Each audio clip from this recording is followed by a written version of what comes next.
함께 말씀 읽고 오늘 하나님 주시는 말씀 나누도록 하겠습니다. 사도행전 20장 17절부터 25절까지입니다. 저 한 절 읽고 여러분 한 절 번갈아 가면서 읽도록 할게요. 바울이 밀레도에서 사람을 에베소로 보내어 교회 장로들을 청하니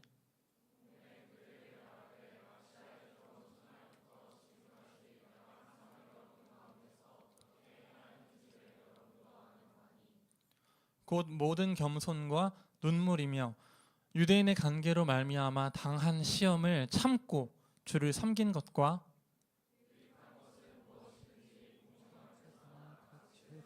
거리낌 없이 여러분에게 전하여 가르치고 유대인과 헬라인들에게 하나님께 대한 회개와 우리 주 예수 그리스도께 대한 믿음을 증언한 것이라.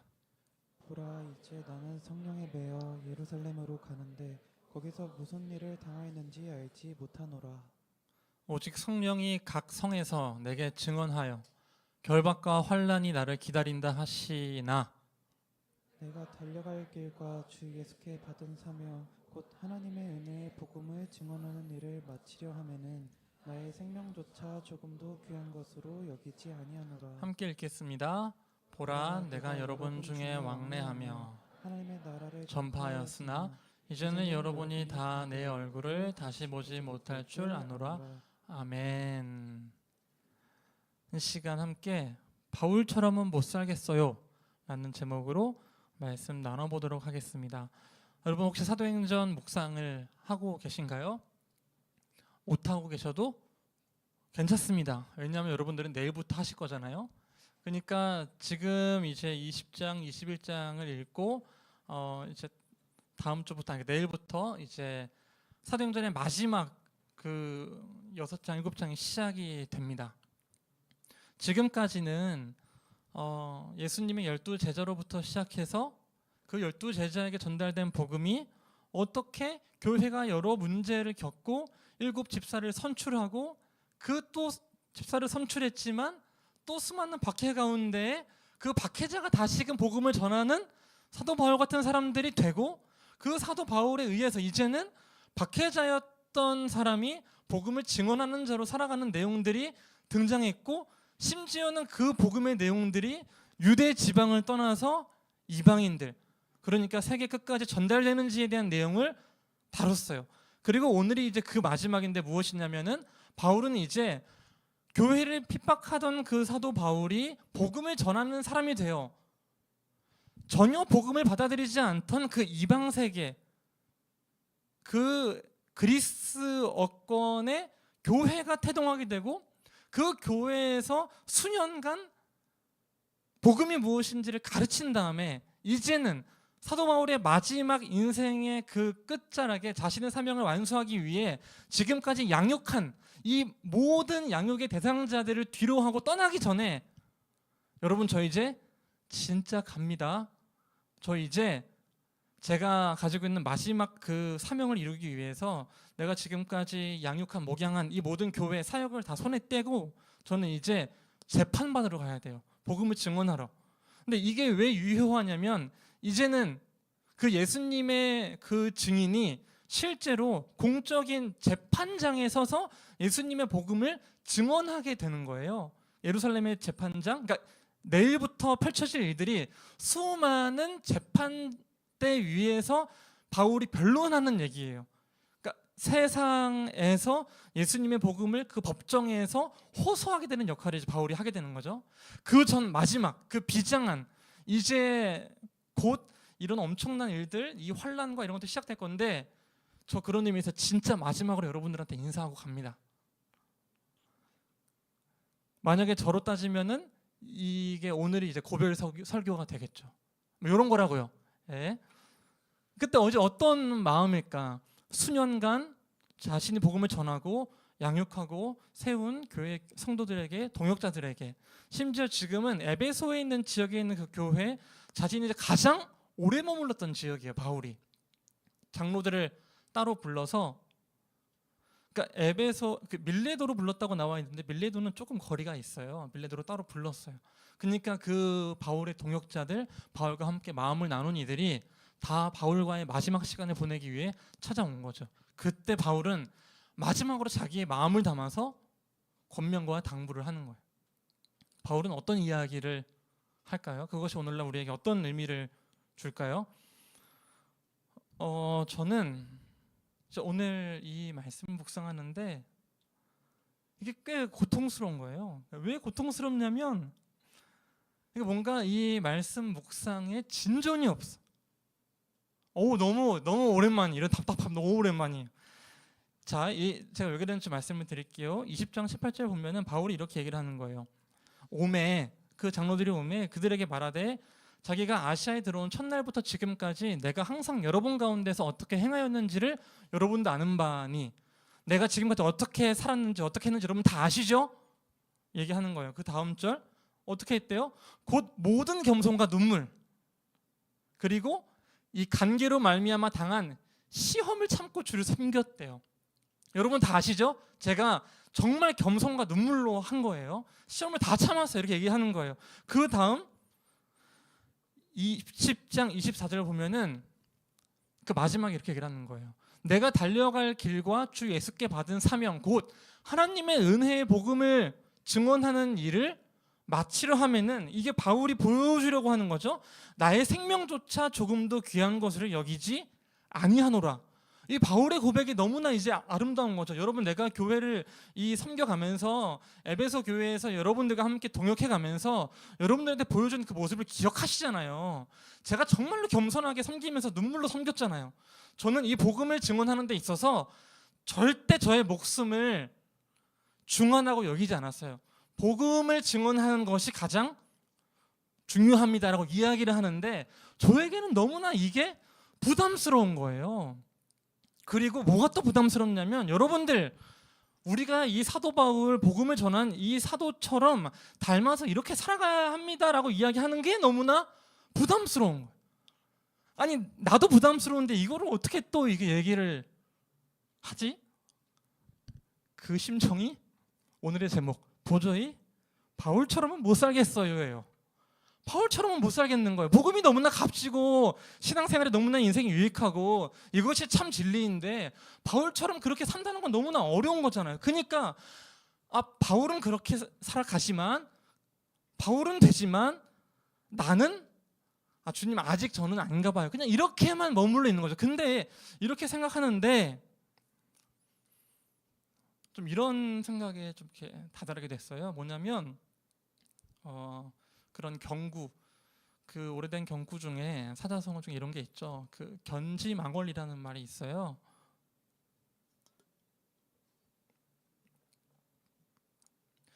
달을 가리키는데 달을 보지 않고 왜 손가락을 보고 있냐는 거예요. 그러니까 이 본문이 정말로 나에게 이걸 일깨워 주려고 있는 걸까? 너네 왜 바울처럼 이렇게 살아야 되는데 그렇게 살지 못하고 있니? 이걸 말하려고 하는 걸까? 좀 정신을 차리고 이제 좀 분석하면서 다시금 본 거죠. 바울은 진짜 이렇게 살았나? 완벽한 삶이었나? 근데 생각해 보니까 바울은 정말 완벽한 삶을 살아서 완벽한 고백을 하고 있는 게 아닌 거예요. 바울은 어쩌면은 완벽이 아니라 오점이 가득했던 사람인 거죠. 첫 번째로 고린도전서 15장 9절에 보면은 이게 바울의 이게 깊은 그 상처 이게 발작 버튼이거든요. 같이 읽어볼까요? 시작. 하나님의 교회를 박해하였으므로 사도라 칭함받기를 감당하지 못할 자니라. 앞서 서두에 말씀드린 것처럼 바울은 교회를 핍박하던 자였죠. 바울은 굉장히 엄격한 유대인 바리새인이어서 교회를 핍박하는 자로 살았는데 그러다 보니까 다시 교회로 돌아오게 됐을 때 다시가 아니라 교회로 오게 됐을 때 이 사람이 교회에 온 이유가 무엇인지 그 저희를 알려고 하는 사람이 많았고 그래서 하나님은 바나바라는 사람을 붙여주셔서 이 바울 내가 검증하는 자입니다. 이 증언하게 해주셨죠. 바울은 어떤 저력이 있다고 어떤 이력이 있다고요? 교회를 핍박했던 이력이 있는 사람이에요. 가장 큰 복음의 방해자였던 사람인 거죠. 그러니까 이미 바울은 그 삶에 있어서 완벽이 아니라 강력한 오점을 가지고 있었던 사람이었습니다. 실제로 이 오점은 바울이 사역하는 데 있어서 큰 어려움을 줬는데, 바울은 자신이 쓴 수많은 편지들, 바울 서신이라고 부르는 신약 성경 뒤에 나오는 그 편지들을 볼 때 계속 끊임없이 자신의 사도권을 주장해야 돼요. 뭐냐면 나도 사도야 얘들아. 베드로 그리고 요한, 너희가 아는 그 야고보 함께 나도 사도야.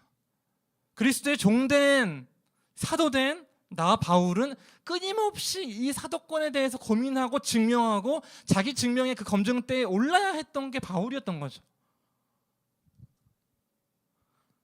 바울은 그런 의미에서 이 사도권에 대해서 반드시 흔들리는 마음, 자신의 이력에 대한 두려움들이 없었을까? 있었을 거라고 생각합니다. 두 번째로 바울은 또 말씀드렸던 것인데 지난번에 이 불같은 성미를 갖고 있어요. 이 기가 막히게, 그러니까 바울은 어느 정도냐면 생각했으면은 바리새인 중에서도 굉장히 열심히 있고 뜻이 있는 바리새인이에요, 그렇죠? 그러다 보니까 자신의 그 과거를 서술할 때 자기가 정말 그리스도를 잡아서 죽였다라고 이야기하는데, 그거는 너무 이제 옛날 이야기니까 이제 지나갔다고 치고, 지금은 이제 복음을 잘 받아들이고 이제 변화된 사람이니까 괜찮지 않을까 했는데, 사역을 하는 중에서도 그 불같은 성미는 지울 수가 없는 거예요. 사도행전 15장 38절부터 한번 읽어볼게요. 시작. 밤빌리아에서 자기들을 떠나 함께 일하러 가지 아니한 자를 데리고 가는 것이 옳지 않다. 서로 심히 다투어 피차 갈라서니 바나바는 마가를 데리고 배 타고 구브로로 가고. 바울의 삶에 있어서 이 사도행전에 이 이야기가 적혀 있다는 게 저에게 얼마나 큰 위로와 소망인지를 모르겠습니다. 무엇이냐면 우리가 봤을 때 이 겸손과 눈물로 교회를 섬긴 바울의 이력은 자신과 함께 사역하던 그 사역지에서 자신과 함께 고난을 짊어지지 않은 그 또 다른 사역자, 그 사역자와 어떻게 함께 사역을 하느냐고 소리를 지르고 여기서 이야기한 이 지점, 심히 다투어 피차 갈라서니 있잖아요. 심히 다투어, 이 심히 다툰다는 말이 그냥 단순히 심히 논쟁하고 이게 아니라 제가 아까 이야기한 그 발작이란 단어가 딱 맞아요. 그래서 한 신학자가 이야기를 하는 거죠. 이때 이 바울의 분노는 감히 참을 수 없는, 제어할 수 없는, 터져나오는 그야말로 통제불능의 상황이었다. 그 하나님의 복음을 전하는 사도, 이제는 모든 것이 바뀌었고 새롭게 태어났다고 하는 그 사도도 이러한 이력을 갖고 있는 거죠. 자, 심지어 그 누구랑 싸웠어요? 바나바랑 싸웠잖아요. 바나바. 제 이메일 주소 바나바. 제 바나바를 좋아해요. 바나바 화이팅.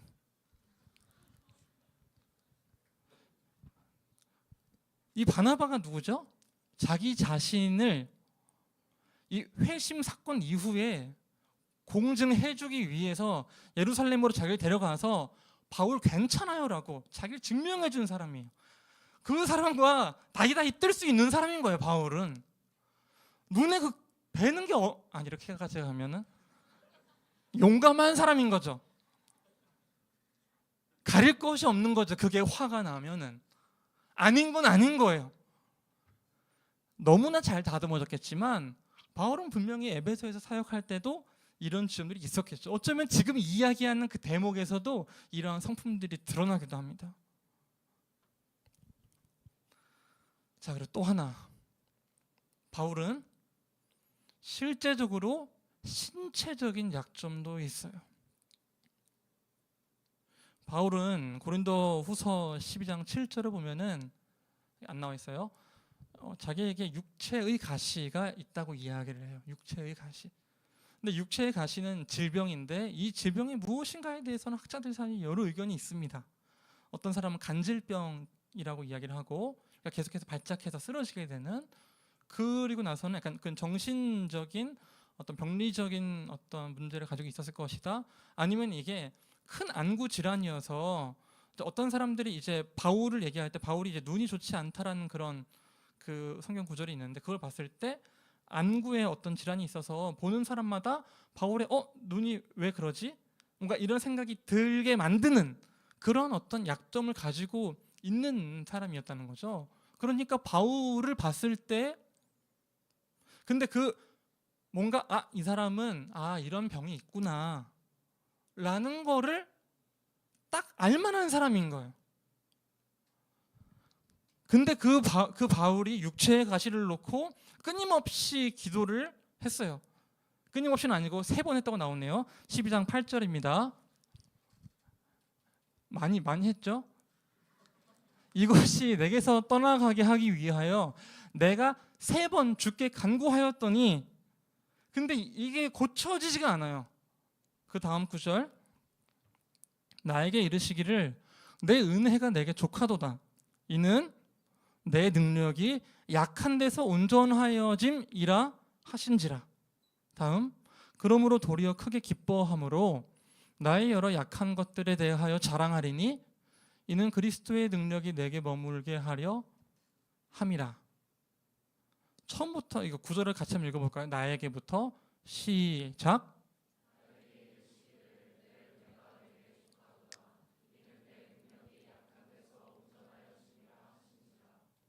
그러므로 도리어 크게 기뻐함으로 나의 여러 약한 것들에 대하여 자랑하리니 이는 그리스도의 능력이 내게 머물게 하려 함이라. 제가 이제 시선을 돌려서 이 바울의 삶과 이 바울이 이 메시지를 통해서 이 메시지라는 것은 단순히 입에서 입으로만 전해지는 것이 아니라 그 존재 자체로 마지막 모든 사역을 정리하는 그 설교의 장면을 생각했을 때 그 설교를 듣고 있는 에베소의 장로들, 동역자들은 어떤 느낌이었을까? 이 바울과 동고동락하면서 최소한 수년간 그 생활을 같이 보낸 사람들은 바울의 마지막 설교를 들을 때 바울의 삶을 떠올렸을 것이고 바울의 모습을 보았겠죠. 그리고 그가 겪던 고난, 그 고민들도 함께 겪었을 것입니다. 우리 선생님, 우리의 사도는 이러한 분이다. 바울은 끊임없이 자신의 사도권이 흔들림에 따라 그것에 스트레스를 받아 하며 자기 증명을 해야 되는 사람이었고 때로는 참지 못해서 누군가에게 불길같이 화를 내서 그 사람과 관계에 단절을 일으키는 사람이기도 했고 또 한편으로는 자신의 그 육체의 가시를 드러내지 않을 수 없는, 숨길 수 없는, 누가 봐도 저것은 약한 것이구나. 그러니까 바울도 스스로 자신의 육체의 가시에 대해서 내가 이거를 약한 데에서 강하게 하시려고 하는 그 하나님을 드러내는, 그래서 내가 기쁨이다라고 얘기할 수밖에 없는 그 육체의 가시를 품고 있는 사람이라는 거죠. 그러면 이 바울의 이 메시지, 나는 우리가 아까 읽은 거 모든 겸손과 눈물, 시험을 참고 주를 섬겼습니다.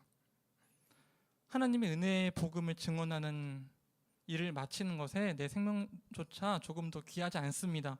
그리고 뒤에 나오는 수많은 내가 여러분들 가운데 이렇게 했습니다. 내가 금과 은을 탐내지 않았습니다. 이것을 볼 때 저는 감히 이렇게 상상을 해봅니다. 그 당시 회중들은 바울 정말 완벽했던 삶이 아니라 바울 정말 분투했던 삶, 바울 정말 오점 없는 삶이 아니라 바울 정말 오점이 가득한데 그 오점이 가득한 삶이 하나님의 복음을, 그 하나님의 나라를 전달하는 데 가장 많이 쓰임받게 된 그 오점이 너무나 아름다운 이야기로 변하게 된 사람. 그러면 이 바울의 삶은 그 자체로 많은 이들에게 나는 저 삶에 다가가기가 어렵다가 아니라 나는 어쩌면 저 삶이야말로 내가 다가가야 할 삶이구나. 저 삶이야말로 내가 5년 뒤에 10년 뒤에 내가 점차 이뤄가야 할 삶이구나 라는 생각을 하게 만들지 않았을까 싶습니다. 바울은 수많은 어려움 가운데서, 그러니까 이게 바울이 이제 복음을 전하러 가는데 그 이제 사도행전 읽으신 분들 다 읽었으니까 다 알잖아요, 그렇죠? 원래 전도하러 가려고 했는데, 그러니까 뭐 이런 거예요. 갑자기 우리 전도 서현으로 가자 그랬는데 서현으로 가려고 서현 준비 다 했어요. 근데 갑자기 서현으로 못 간다. 미금으로 가라. 이렇게 되는 거예요. 자꾸. 그럼 바울은 또 끊임없이 설득해가면서 자신의 팀원들과 이 모든 것들을 이끌어가면서 좌충우돌 그 선교 캠프를 이끌어왔을 건데, 그러니까 바울이 한 모든 것이 정답이 아니었고 바울과 함께 고민한 이력이 있는 거죠. 그 아픔과 슬픔 가운데. 그러니까 이 모든 것을 알고 있는 이 회중들은 바울의 삶을 볼 때 이것이 복음이 이끄는 삶이구나. 이것이 성령이 이끄는 삶이구나. 이것이 완벽을 추구하는 것이 아니라, 오점 없는 완벽을 추구하는 것이 아니라 성령께서 이루시는 완성을 추구하는 삶이구나. 이런 것을 알 수 있게 되는 것이겠죠. 근데 그런 의미에서 이것만 말하고 마칠게요. 바울은 그러면 자신의 이 삶, 이 존재 자체가 설교이지만 그때 정말 강조하고 싶었던 게 있을 거 아니에요. 그게 무엇이냐면 바로 이거예요. 자, 바울이 지금 예측하는 거예요. 자신이 떠나가고 어떤 일이 일어날지. 사도행전 20장 28절입니다. 같이 읽어보겠습니다. 시작.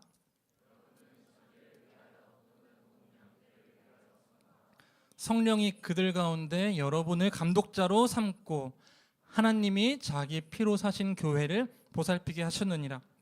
자, 여러분이 누구예요? 이 에베소의 장로들, 에베소의 동역자들이에요. 여러분, 양떼를 위해 삼가하십시오.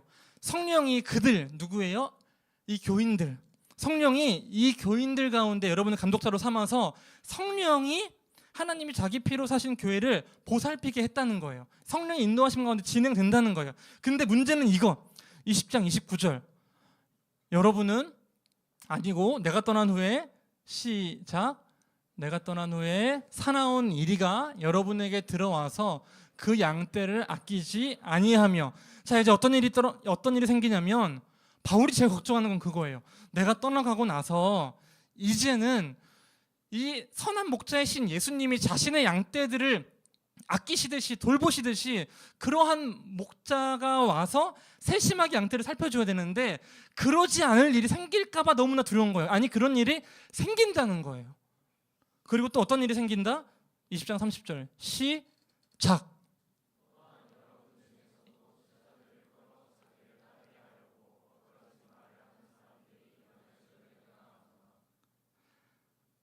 그 사나운 이리가 밖에만 있는 게 아니라 여러분들 가운데에도 있다는 거예요.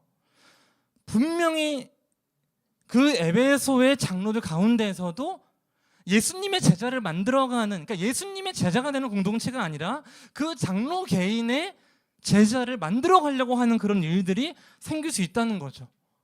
그러니까 이런 상황에서 바울은 정말 이 간절한 마음으로 자신이 했던 모든 사역을 회고하면서 전달하고 싶은 게 있습니다. 이게 바로 제가 아까 우리 마지막에 이야기했던 이 구절들인데요. 사도행전 20장 24절 같이 한번 읽어볼게요. 시작.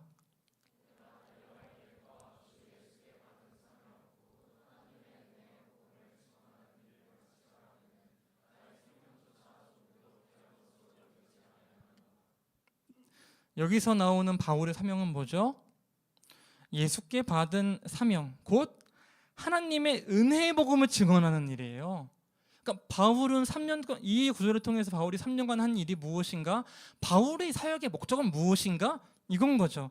하나님의 은혜의 복음을 증언하는 일. 하나님의 은혜의 복음을 증언하는 일. 다음으로 20장 25절 보라, 내가 여러분 중에 왕래하며 하나님의 나라를 전파했다. 이제는 여러분이 내 얼굴을 다시 보지 못한다. 바울이 이 에베소 장로들에게, 그리고 장로들을 통해서 그 성도들에게, 아니 바울이 했던 모든 그 사역지의 교회들에게 전하는 메시지겠죠. 바울은 지금까지 무엇을 전했다? 하나님의 은혜의 복음을 증언하는 것, 그리고 하나님의 나라를 전파했던 것. 근데 이제는 어떤 일이 생긴다? 새로운 일이, 사나운 일이와 그리고 이 가운데 어떤 이들이 이 하나님의 은혜의 복음과 하나님 나라를 전파하는 것을 가로막고 이제 자신들의 제자를 삼아서 새로운 논리를 가지고 이 양떼를 아껴주는, 그러니까 그 양떼는 어떤 양떼예요? 우리 그 수련회 간 사람들 기억나세요? 선하신 목자는 어떤 분이죠?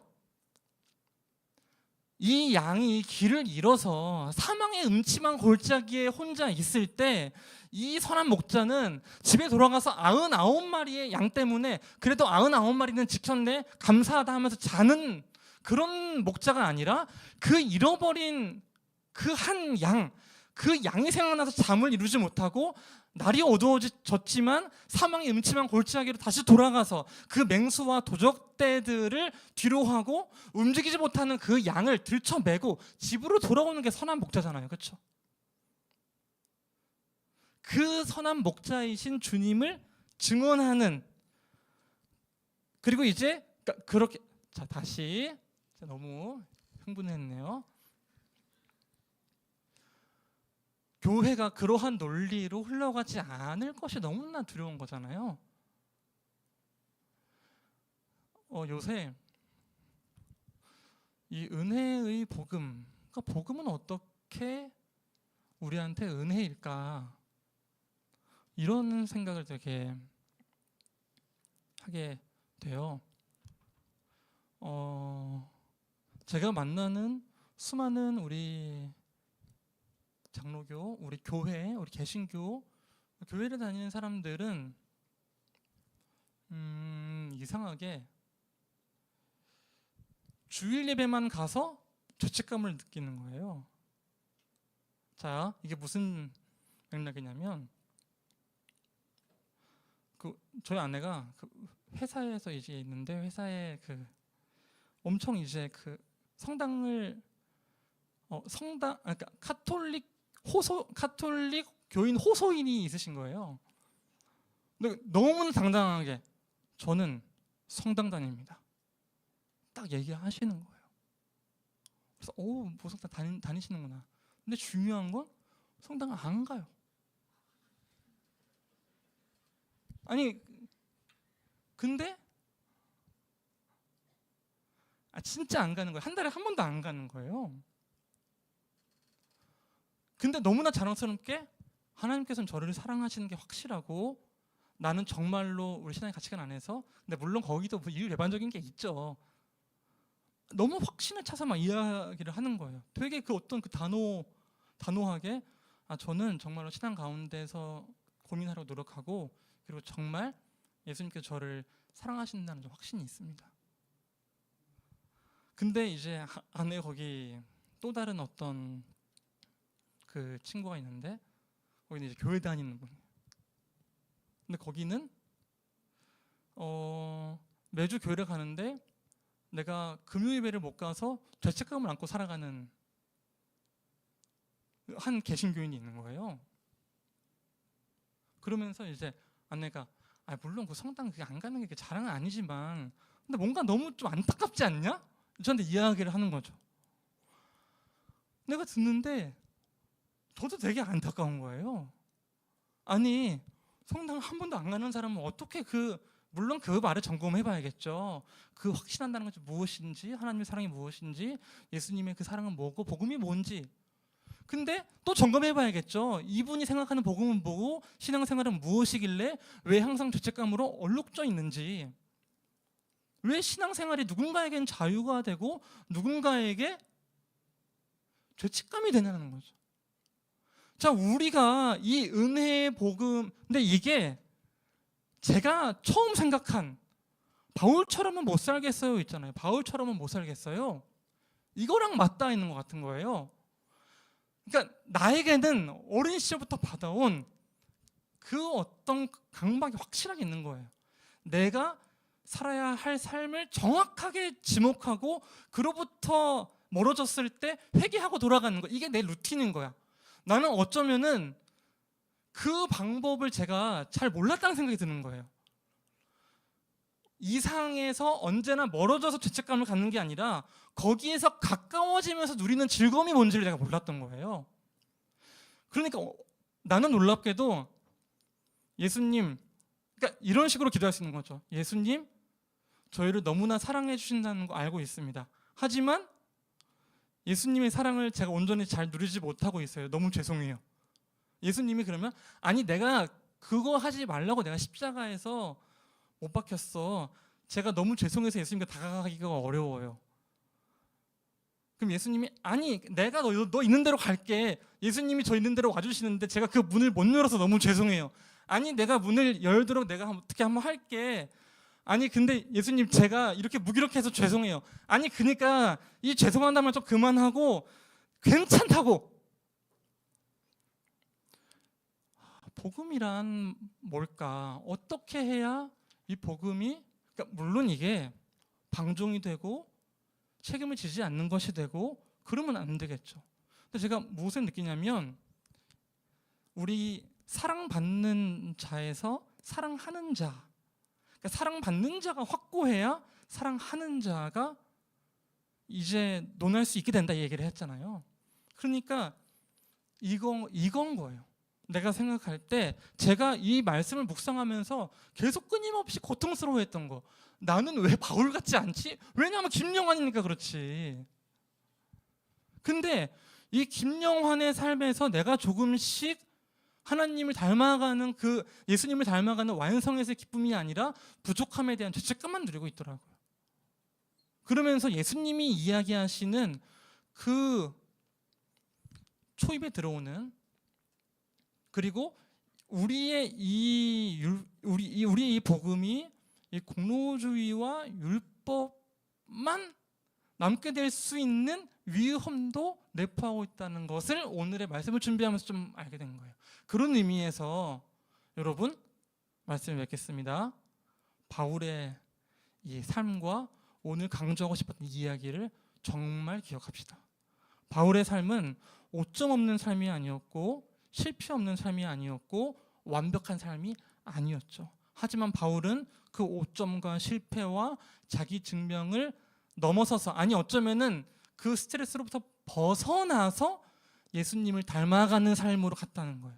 예수님을 닮아가는 그 삶은 단순한 어떤 강제와 압박 때문에 간 게 아니라 바울은 오히려 자기가 이름에도 불구하고 예수님께 받아들여졌다는 그 기쁨과 거기에 대한 반응으로 한 걸음씩 예수님께로 간 거고, 그 예수님께로 가는 그 여정은 어쩌면은 기존까지 받았던 그 스트레스를 깨는 일이었을 수도 있어요. 그래서 오히려 더 즐거운 거죠. 왜? 바울은 끊임없이 예전에 그 과거의 기억 있잖아요. 율법적인 그 일을 수행해내면서 그 아닌 사람들을 잡아서 죽이는 일을 해가면서까지 지키려고 하는 그 삶을 살았는데, 이제는 그것을 벗어나서 정말 자유의 복음을 이제 전달할 수 있게 된 거니까. 네, 여러분,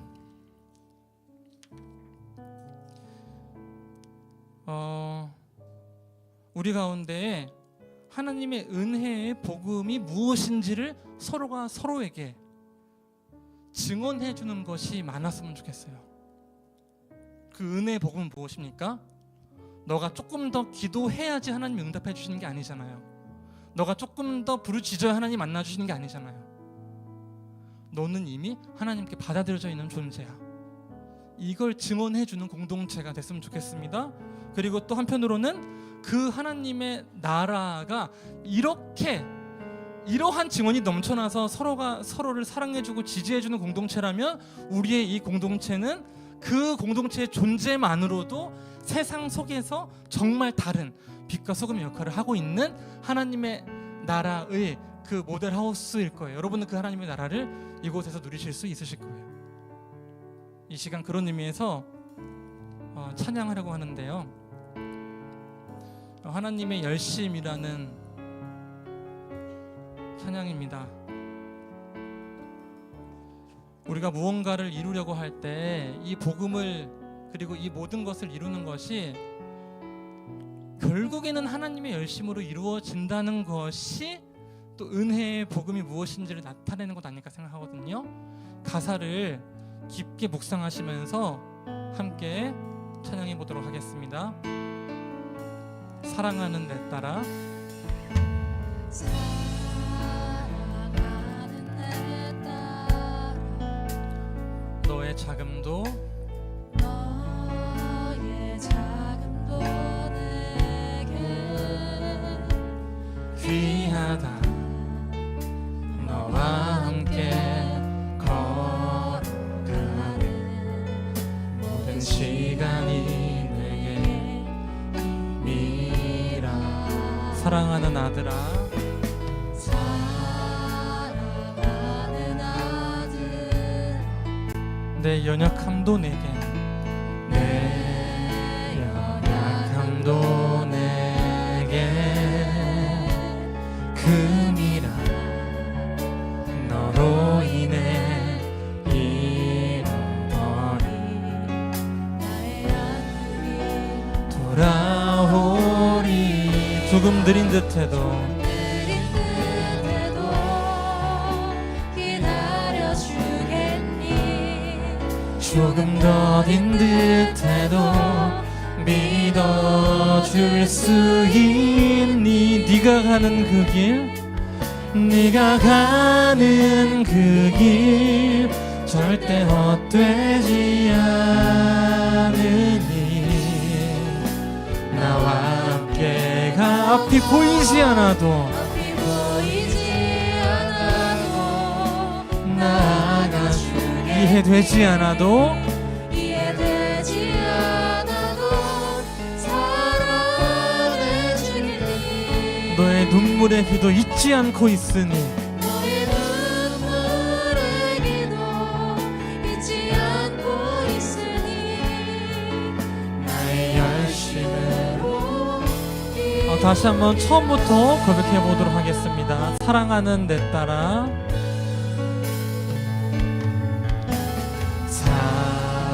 사랑하는 내 딸, 너의 자금도 내겐 귀하라.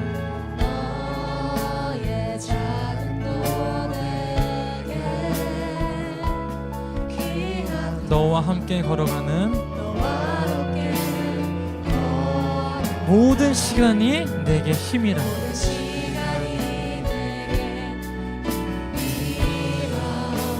사랑하는 아들아, 사랑하는 아들, 내 연약함도 내겐 큼이라. 내 연약함도 내게 금이라. 너로 인해 잃어버린 나의 양들이 돌아오리라. 돌아오리. 조금 느린 듯해도 조금 느린 듯해도 기다려주겠니. 조금 더딘 듯해도 믿어줄 수 있니. 네가 가는 그 길 절대 헛되지 않으니. 나와 함께 가자. 앞이 보이지 않아도 나아가주겠. 이해되지 않아도 사랑해주겠니. 되지 않아도 사랑해주겠니. 너의 눈물의 기도 잊지 않고 있으니 나의 열심으로 이루리라.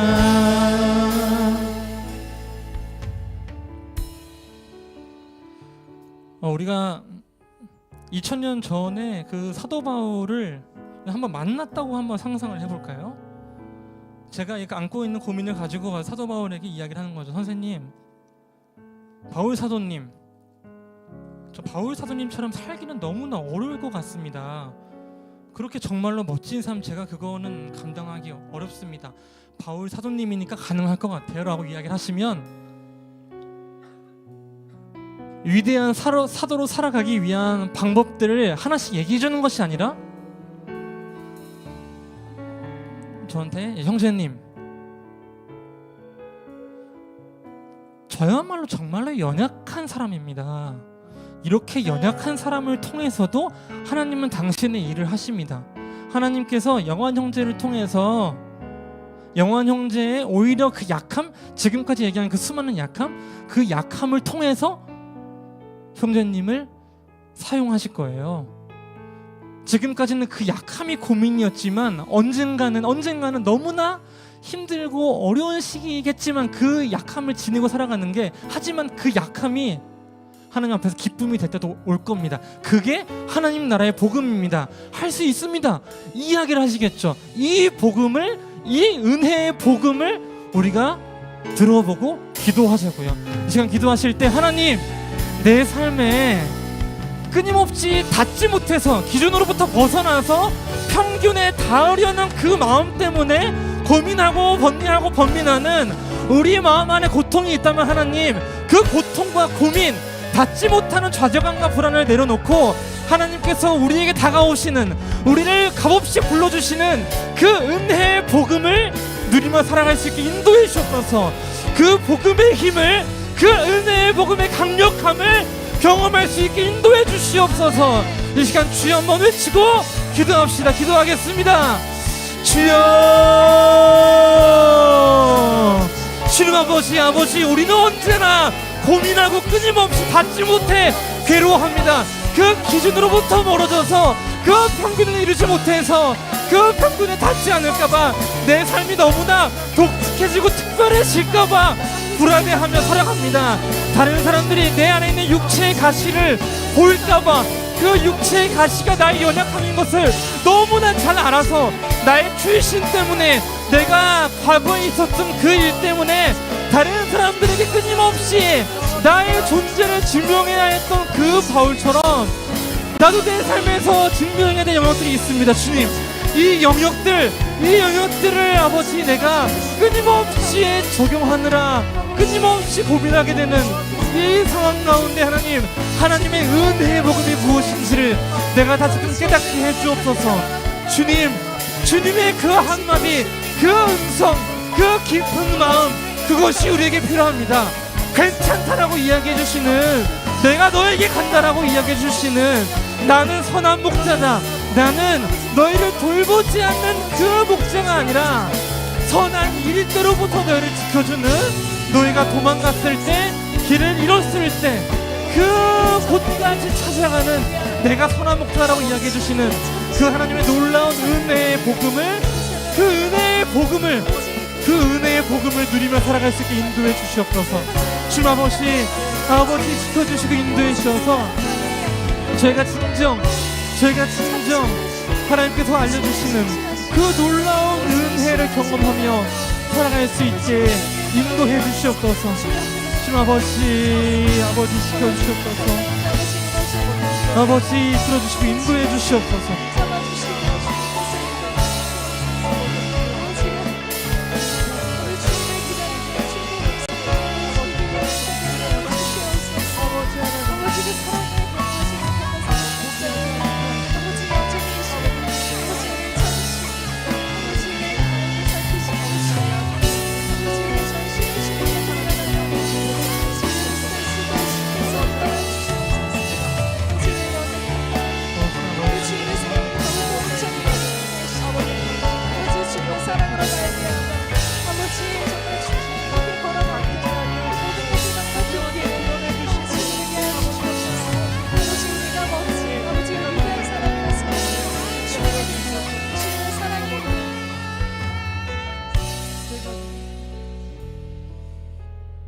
여러분들 혹시 누군가가 여러분들에게 와서 이렇게 얘기하는 거예요.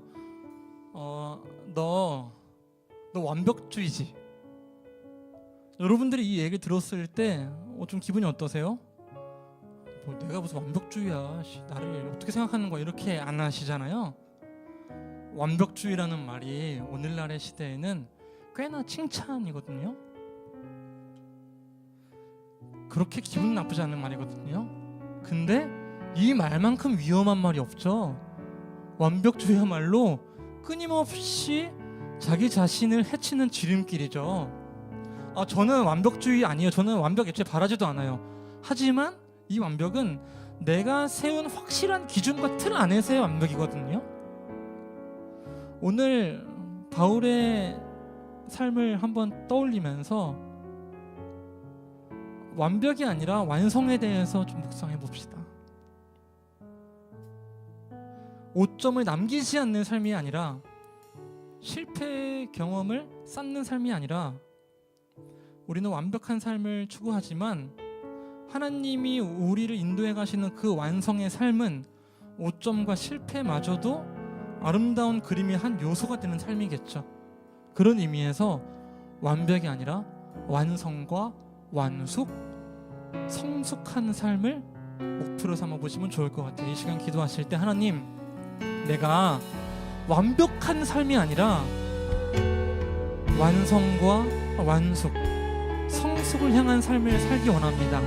하나님, 내가 진정 이 완성과 성숙, 이 완숙의 길로 가는 것이 이렇게 해야만 해서 도달하지 않으면 안 돼서 살아가는 그 압박감 때문에 이뤄내는 완성이 아니라 한 걸음 한 걸음 예수님을 더욱 닮아가는, 그래서 너무나 기쁘고 그래서 너무나 자유로운 삶, 이것을 꿈꾸며 살아갈 수 있게 인도해 주옵소서.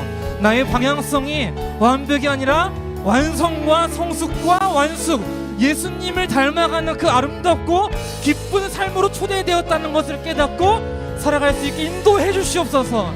그 제목 잡고 다 같이 주여 한번 외치고 기도하도록 하겠습니다. 기도합시다. 주여, 주 아버지, 하나님께서 우리의 삶을 이끌어 주셔서 당신의 길로 인도해 주십니다. 성령께서 우리의 삶을 인도해 가실 때 그 성령의 계획은 우리의 계획과 때로는 매우 달라서 내가 세운 계획은 반드시 틀어지게 되어 있습니다. 주님, 그 틀어질 때마다 왜 틀어졌느냐면서 하나님께 우리의 울분을 토해낼 수도 있겠지만 그 울분을 토해낸 다음에는 이것이 또 다른 실패와 상처가 되는 것이 아니라 실패와 상처의 경험이 쌓이는 것이 아니라 하나님께서 우리를 더욱더 새롭게 예측하지 못한 방향으로 이끌고 가셔서 예측하지 못한 은혜와 감히 상상할 수 없는 성숙과 완성을 이뤄내시는구나 하는 그러한 기대감을 갖고 살아갈 수 있게 인도해 주시옵소서.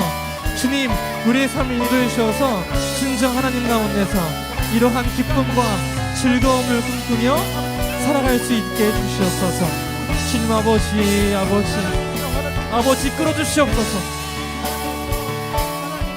주님 아버지,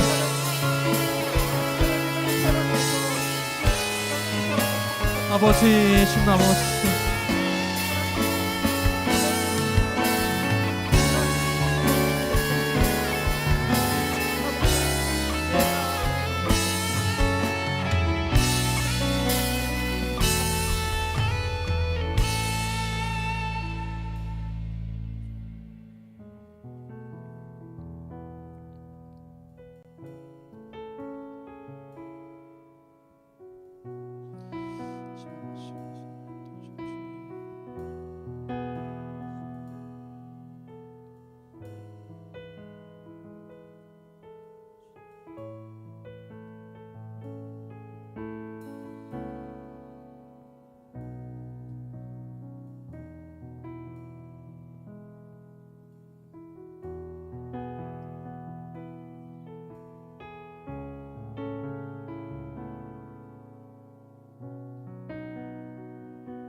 이러한 은혜의 복음을 누린 자만이 할 수 있는 고백이 있는데 바로 이 시선이 옮겨졌다는 고백인 것 같아요.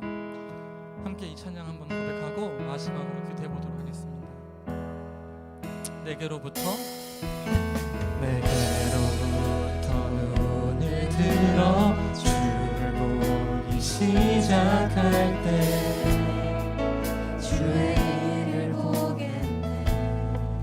내 작은 마음 돌이키사 내 작은 마음 돌이키사 하늘에 꿈꾸게 하네. 주님을 볼 때 다시 한번 처음부터 성령이 나를 변화시켜 성령이 나를 변화시켜 변화시켜 모든 두려움 사라질 때 주의 일을 보겠네. 주의 일을 보겠네. 황폐한 땅 한가운데서 황폐한 땅 한가운데서 주님만 알게 되리. 주님을 볼 때 주님을 볼 모든 시선을 주님께 드리고 살아계신 하나님을 느낄 때 살아계신 하나님을 느낄 때 내 삶은 주의 역사가 되고 이 시간 다시 한번 다 같이 자리에서 일어나서 모든 시선을 주님께 드리고 모든 시선을 주님께 드리고 전능하신 하나님을 느낄 때 전능하신 하나님을 느끼 세상은 주의 나라가 되고 세상은 주의 나라가 되고 함께 고백합시다. 주님의 영광 임하네.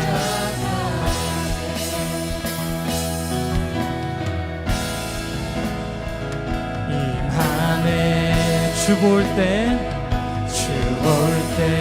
주님의 영광 임하네. 주님의 영광 임하네. 주 볼 때 주님의 영광 임하네.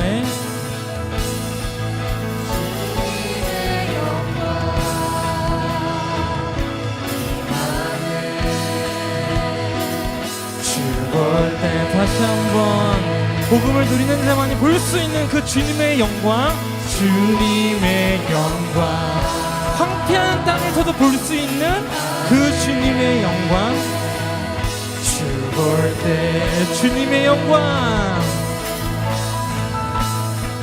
주님의 영광 임하네. 주 볼 때 마지막으로 주님의 영광,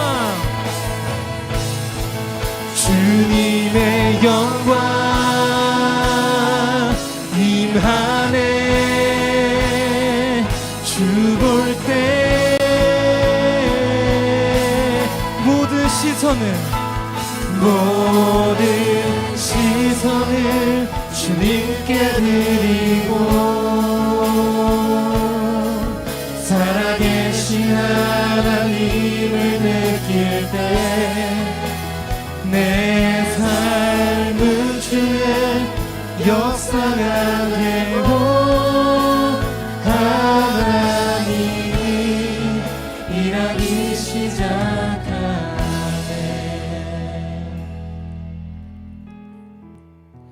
제가 사도행전을 계속 보면서 그리스도인들이 성령을 품고 사랑하는 자로서 이 땅에 살아가는 것은 무엇일까 이야기를 많이 나눴었는데 결국 이거인 것 같습니다. 황폐한 땅 한가운데에서도 주님의 영광이 임하는 것을 보는 것, 그리고 그걸 말해주는 삶인 거예요.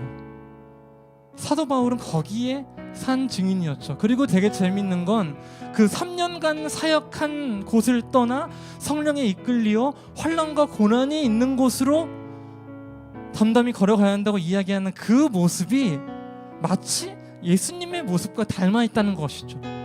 그런 의미에서 우리는 이렇게 유추해 봅니다. 우리는 수많은 오점과 실패, 그럼에도 불구하고 성령의 인도하심을 따라 결국에는 예수님이 가신 그 길조차도 걸어갈 수 있게 된다. 그 고난마저도 기쁨으로 맞이할 수 있게 된다.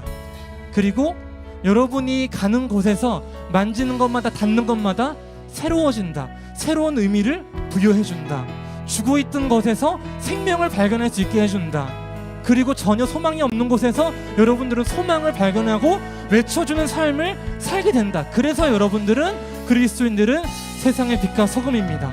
이 시간 기도합시다. 기도하실 때 하나님, 내가 그런 사람이어서 그런 삶을 살 수 있는 것이 아니라 나는 거기로부터 한참 멀어 있는 사람이지만 하나님께서 나를 들어서 쓰시기 때문에 그 은혜의 복음 때문에 내가 그러한 삶을 살기 원합니다. 내가 닿는 곳마다 가는 곳마다 생명이 선포되고 새로운 비전이 이야기되고 다른 사람들은 볼 수 없는 그 주님의 영광이 임하는 것을 보고 예언하고 선포하는 삶을 살 수 있게 인도해 주시옵소서. 마지막으로 마음 담아 주여 한번 외치고 기도하도록 하겠습니다. 기도합시다. 주여, 주님 아버지, 우리가 이런 삶을 살기 소망합니다.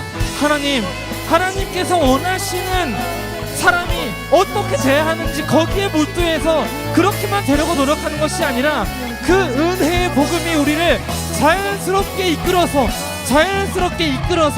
그 이끄신 가운데 자연스럽게 그 은혜의 파도에 타서 흘러서 우리가 새로운 사람이 되어서 그 은혜의 복음에서 받아들여져서, 그래서 이제는 우리가 사도행전의 수많은 사도들, 그리스도인들이 그러했던 것처럼 우리가 가는 그 세상 가운데, 그 세상 속에서 닿는 것마다 이제는 새로워지고 우리가 바라보는 것마다 새로운 의미가 부여되고 그 죽어있는 것 안에서 생명을 발견할 수 있고 소망이 없는 황폐한 땅에서 그 무엇보다 장엄한 주님의 영광이 임하는 것을 볼 수 있는 사람들이 될 수 있게 인도해 주시옵소서.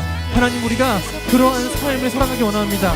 그 삶 가운데 성령께서 우리를 다듬어 가려고 이끌어 가실 텐데 그 이끄심에 순종하여 조금씩 하나님을 닮아가는 그 기쁨과 즐거움과 그 승리의 만족감과 그리고 하나님 안에 있는 그 평안함과 안전함을 누리며 살아갈 수 있게 인도해 주옵소서. 주님께서 이루십니다. 주님께서 함께 하십니다. 성령께서 우리 가운데 끊임없이 우리 마음을 역동케 하셔서 그 일을 결코 멈추지 않으십니다. 이끌어 주시고 인도해 주시고 항상 함께 해주시옵소서.